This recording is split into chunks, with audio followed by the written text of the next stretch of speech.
Hot water పెట్టి cut చేసుకున్న వెంటనే ఈ విధంగా వాటర్లో వదిలేస్తే దానికి ఉండే డస్ట్ అంతా ఊడిపోతుంది. నెక్స్ట్ కోల్డ్ వాటర్లో వాష్ చేయించండి.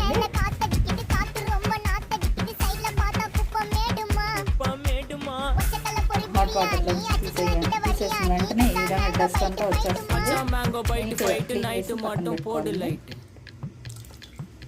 బాగా ఫ్రెష్గా ఈ విధంగా కడిగి పెట్టుకొని కడాయి పెట్టి ఆయిల్ పోసుకొని అందులో డీప్ ఫ్రై చేసి పక్కకు పెట్టేసేయడమేనండి. లో టు మీడియంలో పెట్టుకునేసి ఇట్లా ఒక్కోటి దీంట్లో కట్ చేసుకోవాలి ఆయిల్లో.